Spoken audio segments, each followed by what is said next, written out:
All right, today I'm going to do something a little bit different. I'm going to do a first look at this Klymit Insulated Static-V sleeping pad. Now, disclaimer, I am a hammocker, so I don't usually use sleeping pads. I do have the non-insulated Static-V. I'm going to kind of compare the two. So yeah, first, and I also just got this Trikology pillow to use with the sleeping pad, because my hammock pillow is just way too thin. It's not going to offer enough support, as much as I love this Dutchware argon pillow.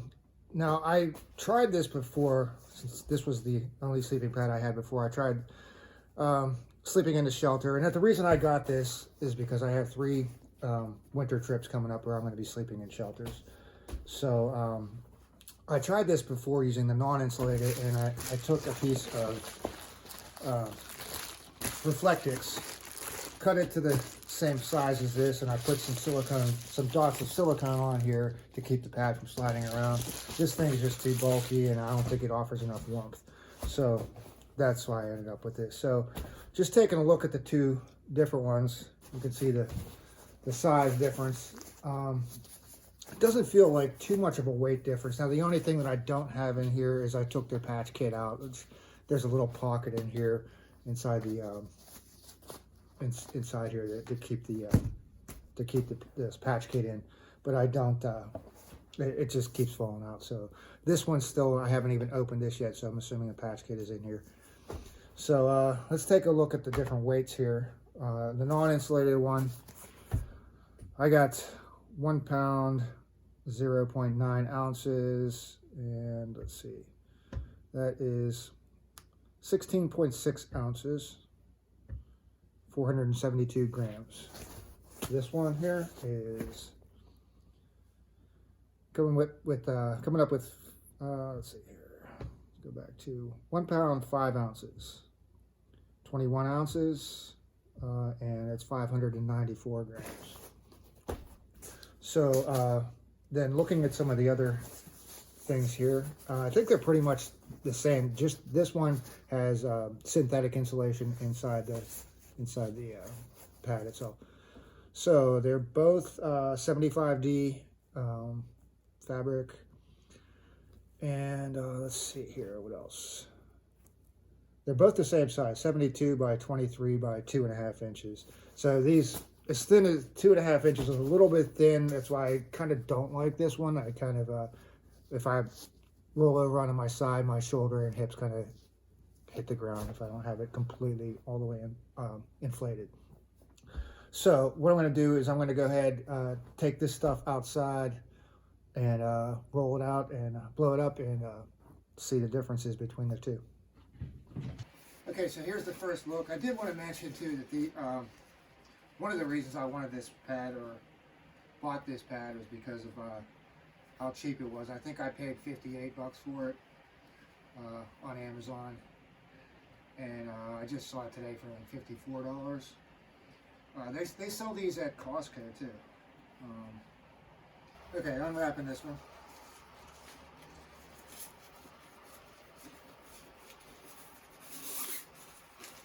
And here's the patch kit. I think it's just a piece of tenacious tape. Yeah, just gear aid tenacious tape. See, it's in this little pocket here, and I don't like the pocket because I keeps falling out of the other one that I had. So I just keep the patch kit in my ditty bag. So I'm rolling it.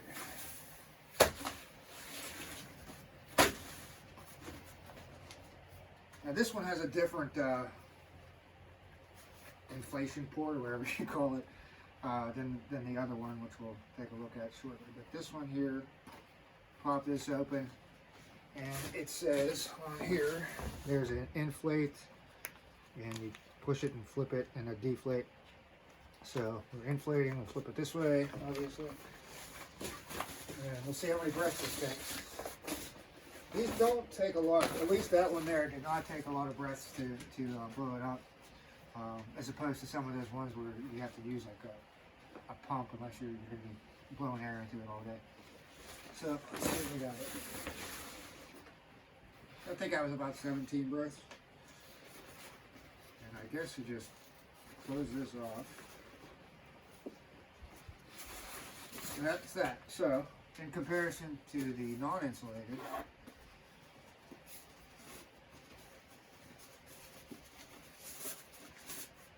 and the non-insulated, this is an older model, and they had a different valve system on this one. Which is this here, and I don't really like how it sticks out like that. That's a little bit, that's a lot better actually, the way this is set up.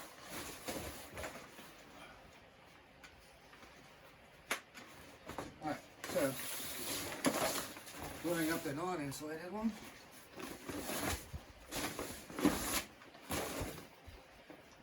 This one you just kind of push down to lock it in place.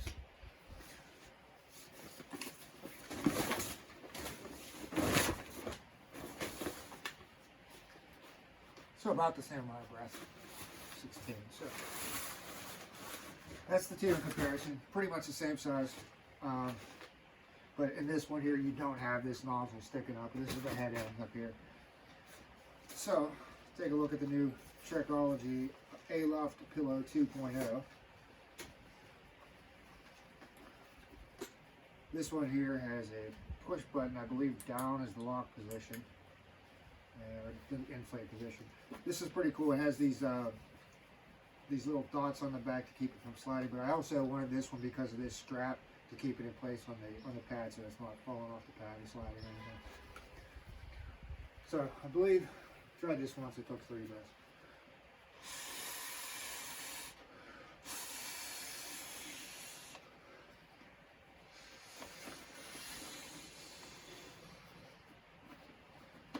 At least I think the down position, let's see.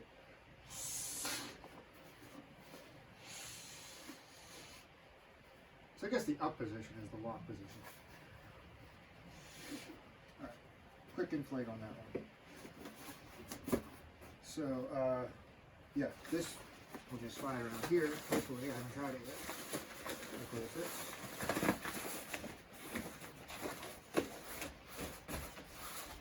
And that's that. So, comparison. Let's try them out.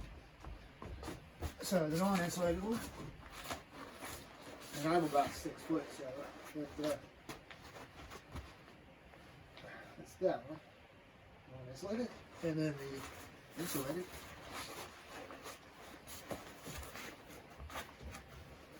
Yeah, this pillow is going to work perfect. So now my feet do hang over the end a little bit. With my head here, so let's see if I can back this up a little bit. I don't have much room to back up, so I'm going to have to put something under my feet, maybe a sit pad or whatever, some extra clothes or something. So pretty comfortable so far. Let's try it. Lay it on the side. Yeah, I like that. I can feel a little bit of my hip hitting the ground, but as long as it stays inflated, I'll be all right. This one here.